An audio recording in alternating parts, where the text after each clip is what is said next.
Bismillahirrahmanirrahim. Assalamualaikum warahmatullahi wabarakatuh.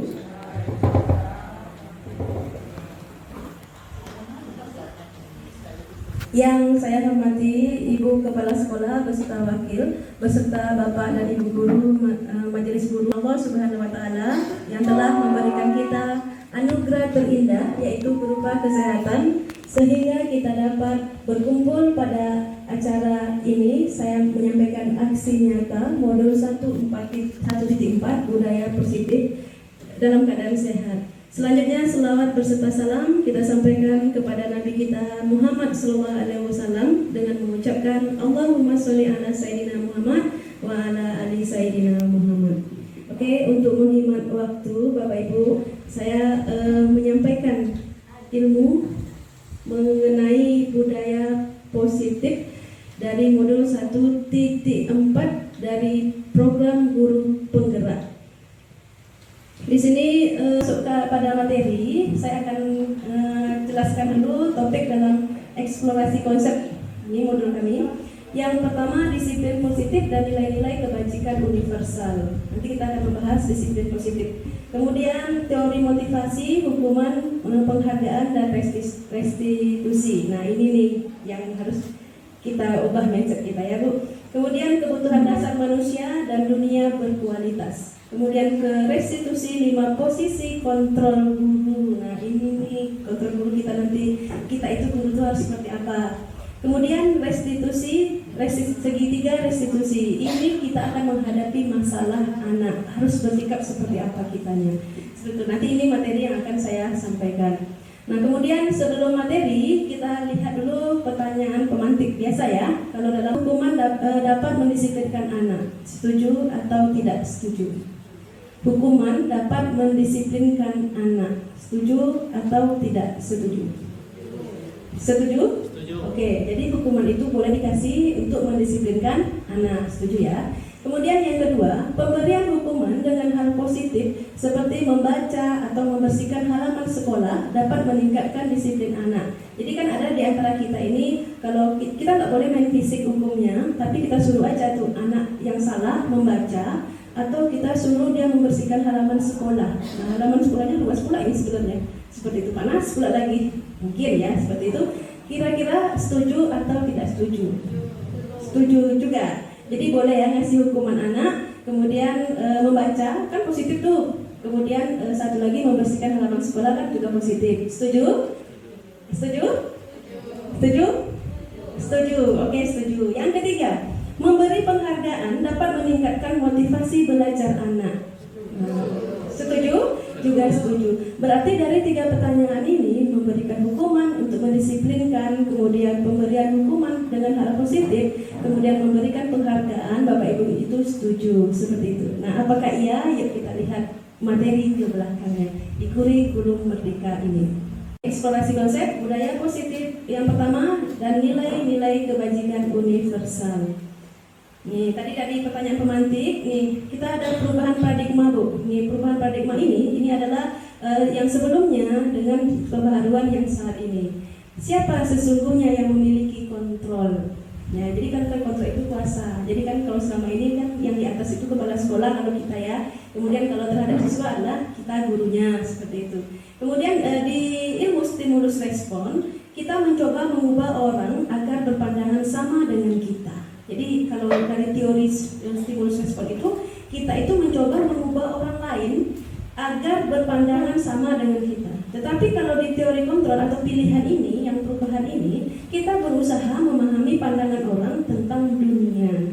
Nah, jadi kita tidak boleh mengubah orang, tapi pandangannya yang harus kita ubah. Kan berarti kita menghargai orang di sini kan? Jadi kita tidak memaksa. Kalau mungkin kesannya di stimulus respon itu kita mencoba mengubah, ya ikut saya seperti itu. Tapi kalau di teori kontrol pilihan ini tidak, kita coba pandang, masuklah kita ke dalam pemikirannya, kita ubah pandangannya, lebih halus sepertinya, seperti itu ya kan Bu? Pak. Kemudian yang kedua, perilaku buruk dilihat sebagai suatu kesalahan. Katanya di stimulus respon, perilaku buruk itu dilihat sebagai suatu kesalahan. Tetapi di teori kontrol atau pilihan, semua perilaku itu memiliki tujuan. Pasti itu ya kan Bu. Apapun yang kita lakukan pasti kita ada tujuan. Mau itu jahat, mau itu baik, sebenarnya ada tujuan. Orang lain di stimulus respon, orang lain bisa mengontrol saya. Itu siapa? Tentu atasan kepada kita yang bawahan. Nah, tapi kalau di teori kontrol atau pilihan, hanya Anda yang bisa mengontrol diri Anda. Jadi hanya kita yang bisa mengontrol diri kita. Jadi sebenarnya ketika kita mendapat satu keputusan, kemudian keputusan ini dari atasan misalnya seperti itu, kan itu teori yang stimulus, respon, kita terima atau tidak? Kita mau terima atau tidak? Tapi pada kenyataannya memang akhirnya kita harus terima seperti itu. Tapi mungkin dalam hati kita marah seperti itu, kita tidak setuju. Maka di situ di teori kontrol pilihan hanya Anda yang bisa mengontrol diri Anda. Jadi kita tahu kok bersikap seperti apa kita untuk menghadapi situasi itu, begitu. Kuasai diri kita. Jadi jangan coba untuk menguasai orang lain. Baik ya. Ini kurikulum merdeka, Bu. Kemudian stimulus respon. Yang selanjutnya, saya bisa mengontrol orang lain. Aduh, ini nih guru ikut kata saya. Kalau kita bilang contoh begitu sama anak didik kita ya kan.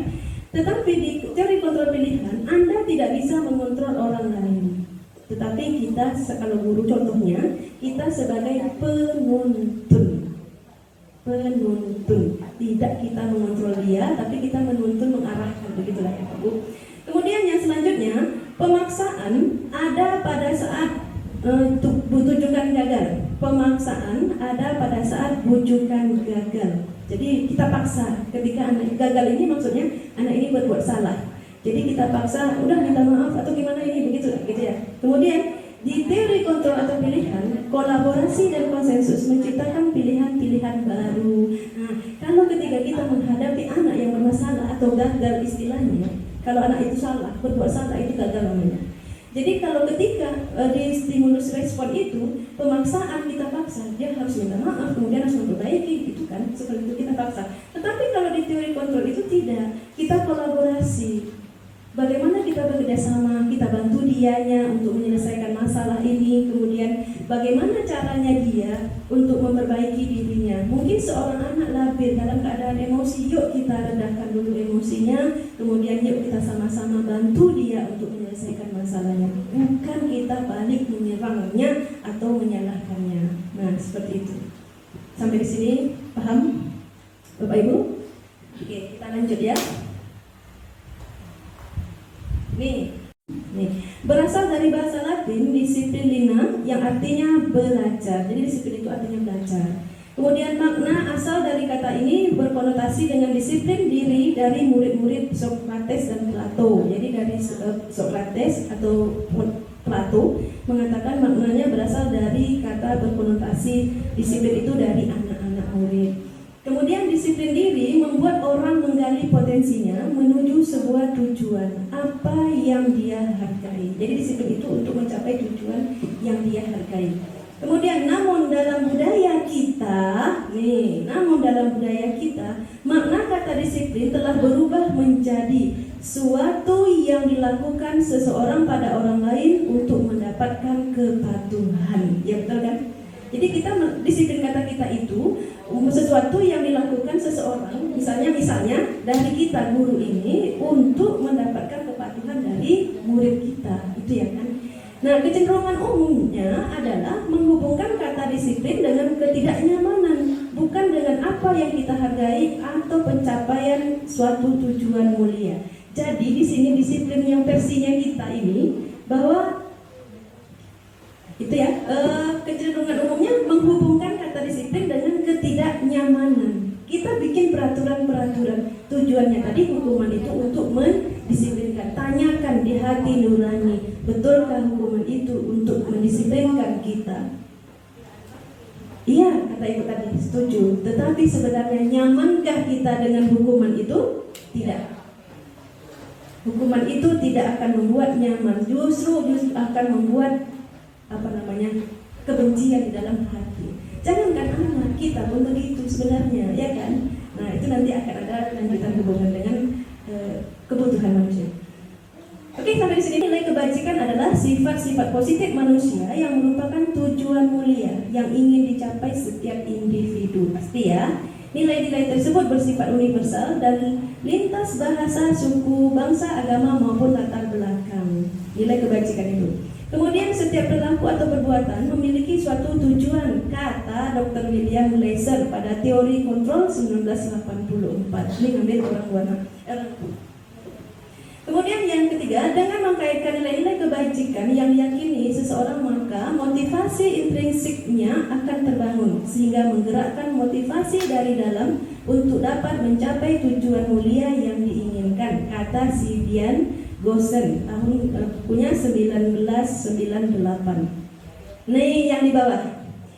Nilai-nilai kebajikan yang ingin dicapai oleh setiap anak Indonesia kita kenal dengan profil pelajar Pancasila. Nah, inilah yang saat ini digaung-gaungkan di kurikulum Merdeka, dikenalkan oleh semua sekolah, yaitu profil pelajar Pancasila. Apa itu? Beriman, bertakwa kepada Tuhan Yang Maha Esa dan berakhlak mulia. Ini nilai-nilai kebajikan. Yang kedua, mandiri. Anak diharapkan mandiri. Kemudian anak diharapkan bernalar kritis, kemudian berkebinekaan global, serta bergotong royong dan kreatif. Ini disebut dengan nilai-nilai kebajikan universal. Tapi di kurikulum kita di Indonesia ini kita namakan dengan profil pelajar Pancasila. Ini udah kita terapkan. Kita tanya nanti dalam hati kita, tahu jawabannya. Nah, kemudian selanjutnya perilaku manusia, teori motivasi perilaku manusia. Tadi kan ada kita bahas masalah itu. Nah, di sini motivasi itu ada dua. Pertama, muncul dari eksternal, dari luar diri kita. Apa saja untuk menghindari ketidaknyamanan atau hukuman. Pertanyaannya, apa yang akan terjadi apabila saya tidak melakukan? Kemudian dari motivasi eksternal ini juga ada, apa itu? Untuk mendapatkan imbalan dari orang lain atau institusi. Betul kan, Bu? Apa itu pertanyaannya? Apa yang akan saya dapatkan apabila saya melakukan? Ya, motivasi internal.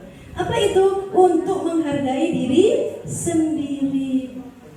Pertanyaannya, saya akan menjadi orang yang seperti apa apabila saya melakukannya? Ya, di contohnya tadi, kalau seandainya kita datang tepat waktu, kita tidak mengharapkan pujian, tidak. Lillahi ta'ala, kita datang dengan senang hati karena memang tertarik kita untuk datang ke sekolah tepat waktu, menghindari ketidaknyamanan. Tadi bukan itu, tetapi memang saya senang aja datang tepat waktu, seperti itu. Kemudian kita itu dituntut kita menghargai diri kita sendiri. Nah, kemudian kurikulum Merdeka ini diambil dari Ki Hajar Dewantara. Jadi kita membawa kurikulum Merdeka ini kepada pandangan atau filosofi dari Ki Hajar Dewantara. Nah, kata Ki Hajar Dewantara, merdeka itu artinya tidak hanya terlepas dari perintah, akan tetapi juga cakap membuat memerintahkan diri sendiri. Itu kata Ki Hajar Dewantara. Jadi mereka itu tidak hanya terlepas dari perintah. Mereka kan, jadi kita tidak harus diperintah seperti itu.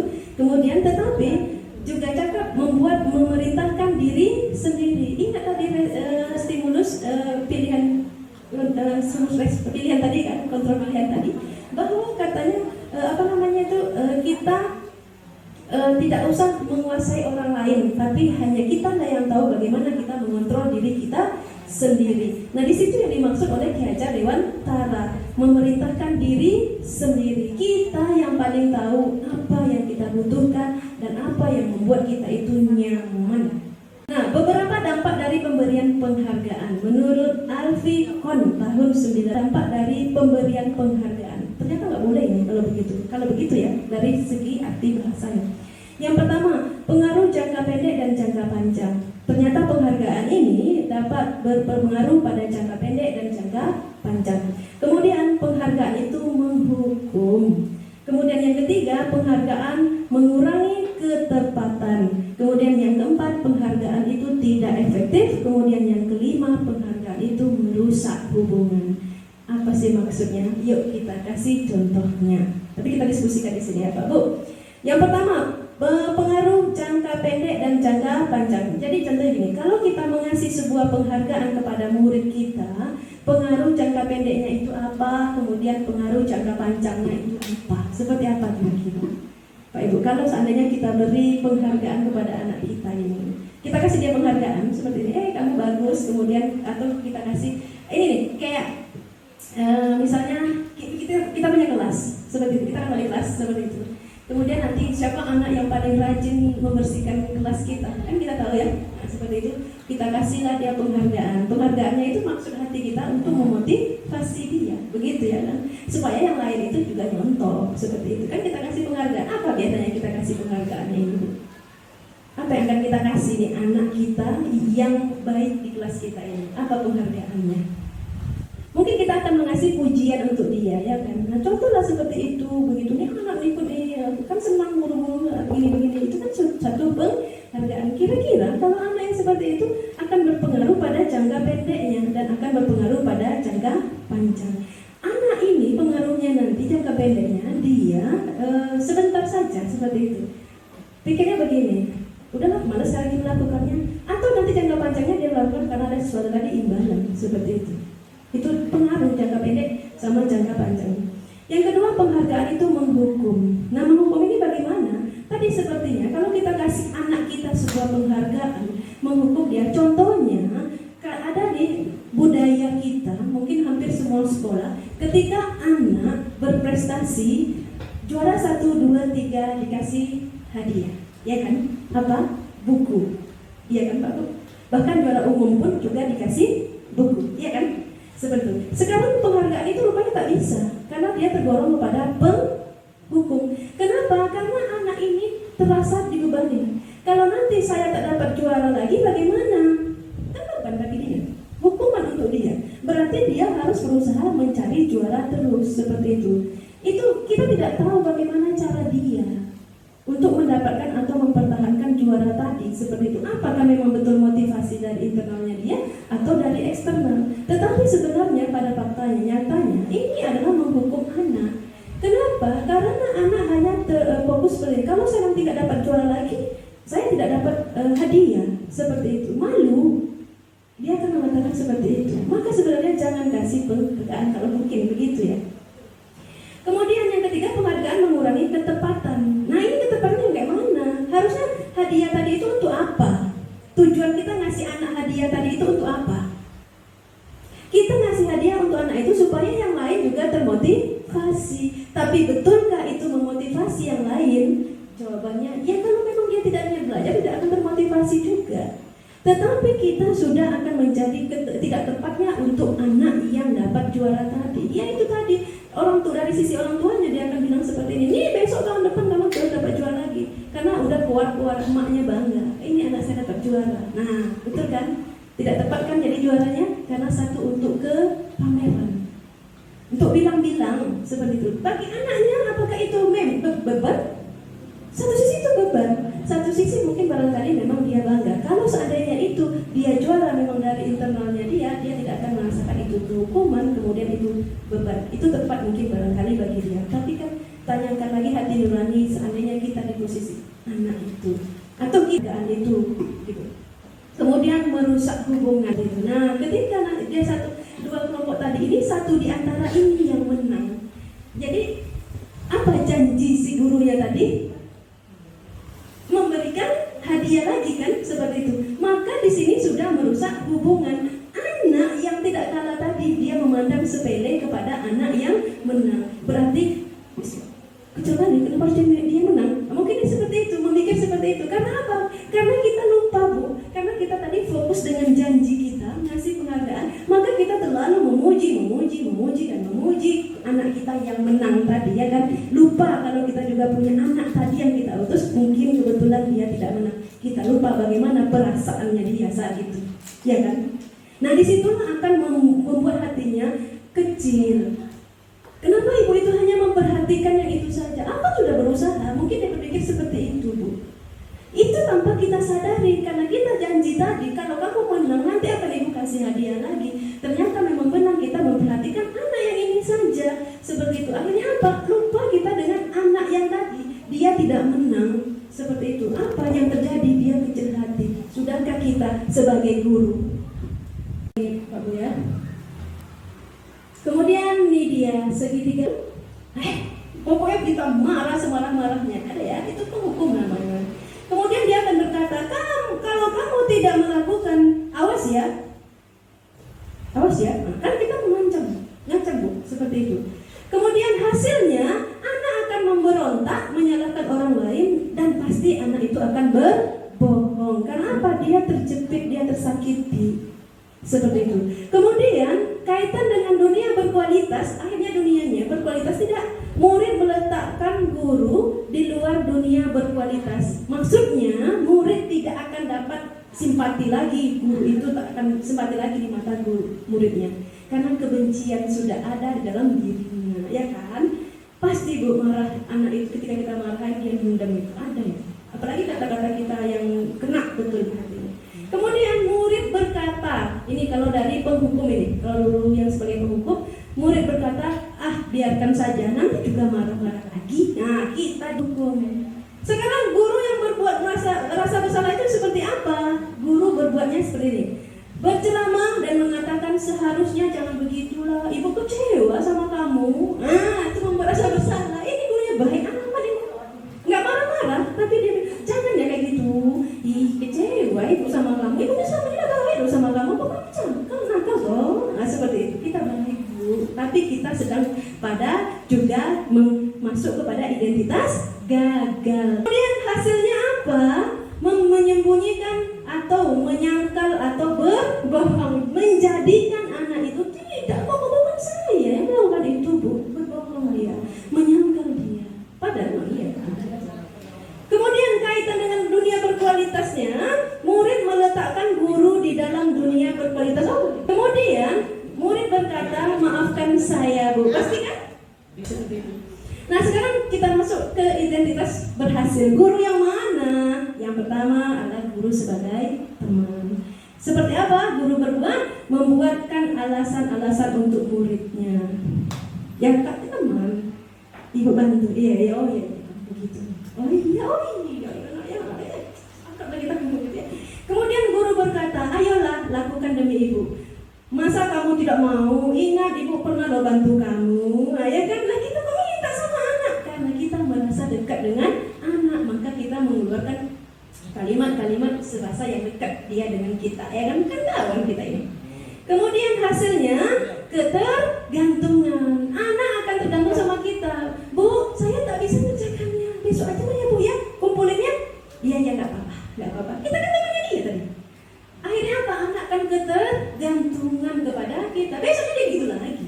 Apa nggak bisa di kita juga? Kapan mengiringi nih anak? Salah juga kalau begitu kita sebagai teman. Kemudian kaitan dengan dunia berkualitas, murid meletakkan guru sebagai orang yang sangat penting di dunia berkualitas. Jadi kita ini orang yang paling penting dengan kita. Bayangkan kalau di sekolah kita itu ada 30 orang guru, yang dianggap dia guru hanya satu. Siapa? Kita saja.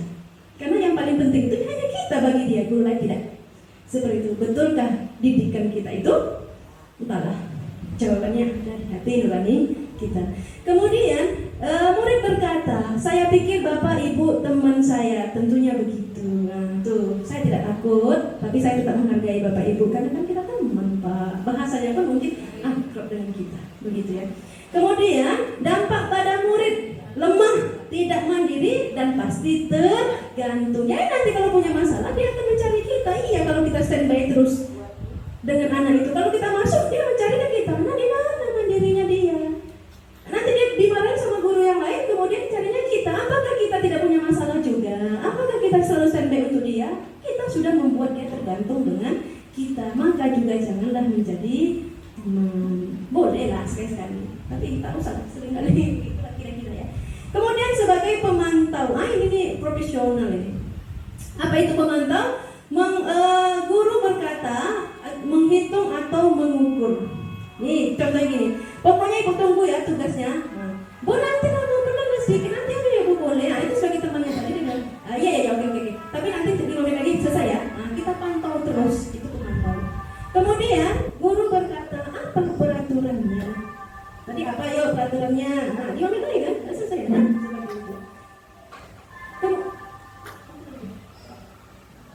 Kemudian hasilnya menyesuaikan diri bila diawasi. Jadi kalau hanya diawasi saja, anak itu akan menyesuaikan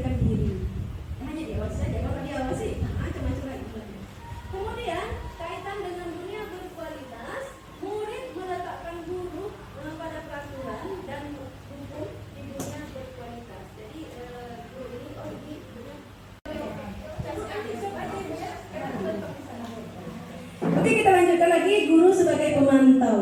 Nah, murid akan berkata apa kepada gurunya kalau kitanya sebagai pemantau?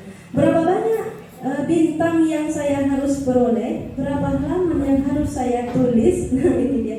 Jadi karena dia dipantau terus, dia akan melaksanakan tugas itu tidak akan.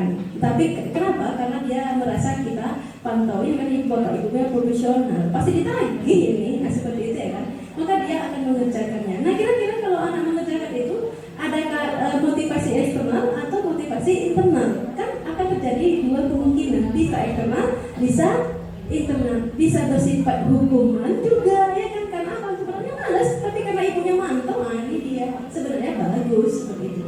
Kemudian dampak pada murid menitik beratkan pada sanksi atau hadiah untuk dirinya. Ini tadi motivasi eksternal. Karena apa? Karena nanti kalau saya selesai, saya dapat nilai bagus ini. Kemudian ada lagi mungkin saya terhindar dari hukuman seperti itu. Ada sesuatu yang dia inginkan. Itu motivasi akan muncul dari adanya motivasi eksternal. Kita sudah membuat anak motivasinya itu eksternal, bukan dalam dirinya. Kalau kita sebagai guru yang pemantau, nah itu berhasil sebenarnya kalau guru yang sebagai pemantau. Tapi dari motivasi eksternal. Nah, sekarang yang benar itu yang mana? Nah, ini dia di kurikulum merdeka itu, ini dia. Kalau kita sudah ini, alhamdulillah. Kalau kita belum, yuk kita coba ganti diri kita seperti ini ya Pak Bu. Saya juga sedang jalan coba berubah seperti itu. Apa itu? Guru sebagai manajer. Guru sebagai manajer. Guru berkata apa? Hanya mengajukan pertanyaan-pertanyaan. Kita tak akan pernah, kamu salah, kamu ini tidak akan pernah menjudge anak atau berkata yang kasar kepada anak. Tapi kita akan tahu, kamu lakukan apa nak? Apa yang udah kamu lakukan? Pokoknya kita tanya, biarkan dia jawab seperti itu. Kamu tadi mengeluarkan baju kan? Kita bertanya tidak. Tetapi kita, kenapa kamu dipanggil sekarang? Apa masalahnya? Tanyakan. Dia akan jawab itu. Kemudian guru berkata, apa yang kita yakini, kemudian apa yang bisa kau kerjakan untuk memperbaiki masalah ini. Nah, ingat tuh, hanya hasilnya itu akan menguatkan dirinya. Karena apa tadi? Karena restitusi tadi itu, kita hanya bertanya saja. Dialah yang mengatakan kepada kita dia salah, kemudian dialah yang akan memperbaiki, tetapi kita hanya membantu seperti itu. Jadi ingat, kita manajer ini tugas kita hanya bertanya. Boleh sih kita menguatkan, misalnya dia mengeluarkan baju, kita boleh aja menguatkan seperti ini bilangnya. Kamu kenapa kesini? Kamu kenapa? Saya disuruh menghadap wali kelas karena saya melanggar peraturan mengeluarkan baju, misalnya bilang seperti itu.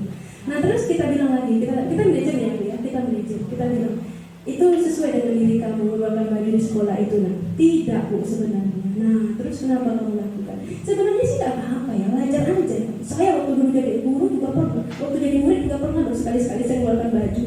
Tapi sekali-sekali, nanti sudah wajar, kata kita bilang seperti itu, kita menguatkan anaknya. Tapi yakinkah kamu itu diri kamu yang suka mengeluarkan baju? Pertanyaan aja. Tidak Bu katanya, udah kita sudah menggali tanggung jawabnya dia. Seperti itu, kita boleh menguatkan dia, tapi kita tanyakan, apakah itu dirinya kamu? Nah, seperti itu. Kemudian, kaitan dengan dunia berkualitas ini berkaitannya, murid meletakkan dirinya sebagai individu yang positif dalam dunia berkualitas. Nah, murid berkata, bagaimana caranya saya memperbaiki keadaan? Kan dia balik bertanya pada kita, jangan kita bilang, kamu, ini bilang seperti itu, kamu masukkan baju begini, tak usah. Coba kita bilang seperti ini, apa yang harus kamu lakukan? Kita balikkan, biarkan dia yang menjawab.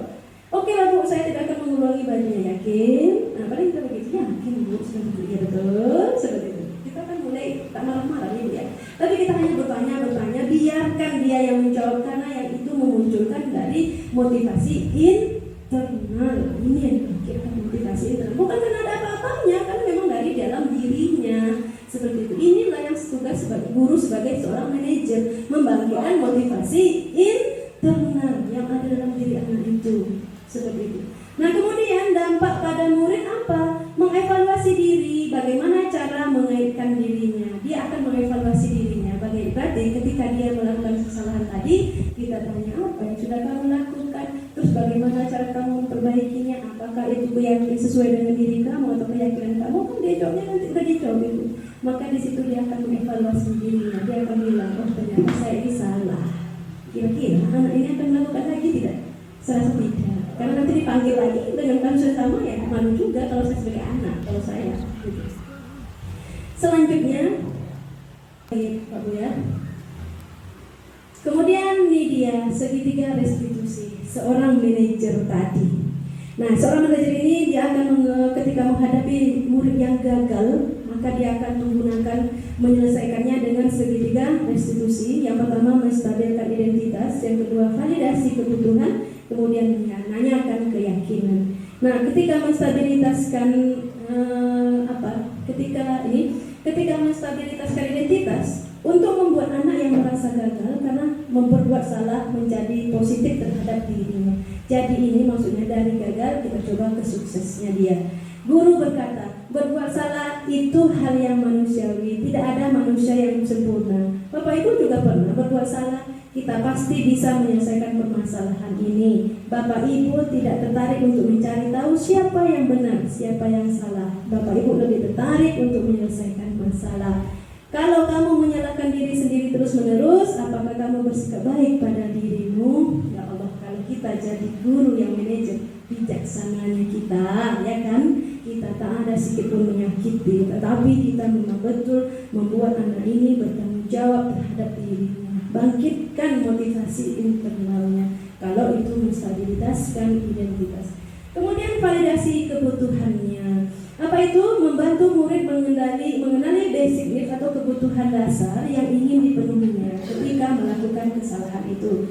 Pada dasarnya, setiap tindakan manusia tujuannya adalah memenuhi kebutuhan dasar, apakah itu penguasaan, kebebasan, kasih sayang, dan rasa diterima, kesenangan, atau terhadap bertahan hidup. Gurunya berkata, nih ketika kita menjalankan validasi kebutuhan ini, kita kan manggil anak nih untuk masalah tadi, kita berkata, kamu bisa saja melakukan hal yang lebih buruk lagi, tetapi kamu tidak melakukannya kan?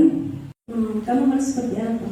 Dia akan bilang, nanti saya tidak akan mengulangi lagi. Kalau saya ditegur, saya siap untuk masukkan baju. Mungkin ketika itu saya yang sedang diperhatikan oleh Pak Ibu tadi, ya saya terima karena itu memang saya salah. Dia akan nanti mengaku itu. Berarti dari manajer ini, dari segitiga restitusi yang kita gunakan untuk menyelesaikan masalah ini, kita sudah mengajarkan anak untuk bertanggung jawab. Sekiranya Bu, kalaulah anak sudah sedekat itu dengan kita, sudah sebaik itu kita dengan anak, adakah anak yang akan melawan kepada kita? Adakah anak yang akan melawan kepada kita? Tentu jawabannya tidak.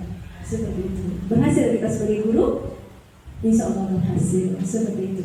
Oke, selanjutnya terima kasih. Sampai disinilah penjelasan saya. Sekiranya ada bahasa saya atau kata-kata saya yang menyakiti, saya mohon maaf yang sebesar-besarnya, dan saya ucapkan terima kasih banyak untuk waktu yang diberikan kepada saya. Terima kasih, pokoknya terima kasih sekali karena mengasih kesempatan untuk saya menyampaikan budaya positif ini. Saya akhiri dengan Assalamualaikum warahmatullahi wabarakatuh.